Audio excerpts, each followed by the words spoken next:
ఉచిత గ్యాస్ పథకం నడుస్తోంది ఆంధ్రప్రదేశ్‌లో. ఒక విడత అయిపోయింది. రెండో విడత. అంటే ఒక సిలిండర్ అయిపోయింది. రెండో సిలిండర్. కాకపోతే ఇక్కడ విషయం ఏంటి అంటే చాలా వరకు ఆ సబ్సిడీ అంటే ముందు మనం చెల్లించేయాలి డబ్బులు. తర్వాత అవి రిటర్న్ ఏస్తారనమాట. అది ఫ్రీ అయితే.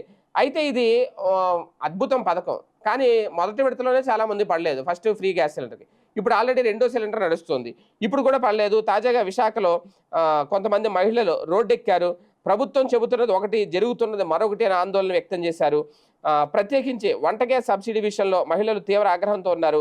ఉచిత గ్యాస్ సిలిండర్ సబ్సిడీ 30% మందికి కూడా జమ కాలేదు అని వారు మండిపడుతున్నారు. ఈ సమస్యపై మహావిశాఖ నగరపాలక సంస్థ జీవీఎంసీ 31వ వార్డు కృష్ణా గార్డెన్ రామాలయం వద్ద శుక్రవారం మహిళలు నిరసన తెలిపారు. ఐద్వా అలాగే సిటు సంయుక్త కార్యాలయ ఆధ్వర్యంలో నిర్వహించిన ఈ నిరసనలో మహిళలు భారీ ఎత్తున పాల్గొన్నారట.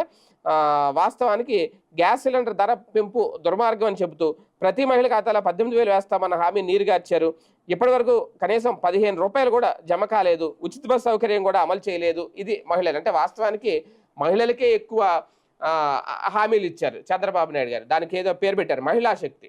మహిళా శక్తి అని పేరు కూడా పెట్టారు.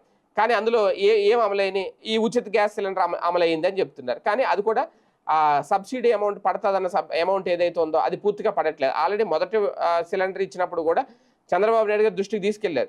ఆ గ్యాస్ కంపెనీ యాజమాన్యాలతో మాట్లాడి అవి త్వరగా పడేలా చూడండి అని చెప్పి అధికారులకు ఆయన ఆదేశాలు కూడా జారీ చేశారు అప్పట్లో. కానీ ఏమైంది మళ్ళీ రెండో సిలిండర్ కూడా తీసుకుంటున్నారు. అది వచ్చేసింది. కానీ అది రావట్లేదు. అంటే ఏదో హామీ అమలు చేశామని చెప్పడం తప్ప ఒకప్పుడు చూడండి 2014లో ఏది రుణమాఫీ అన్నారు అప్పట్లో. మొత్తం సంపూర్ణ రుణమాఫీ అన్నారు. మొత్తం మనం పెట్టిన బంగారాలు ఏదైతే అన్ని తాకట్లు పెట్టిన ఫ్రీగా వచ్చేస్తాయి మనకి విడిపించుకోకర్లేదన్నారు. తీరా ఏమైంది అది? విడతల వారీగా ఇస్తామన్నారు. 10,000 వరకు ఉన్న అప్పులు మాఫీ చేస్తాం.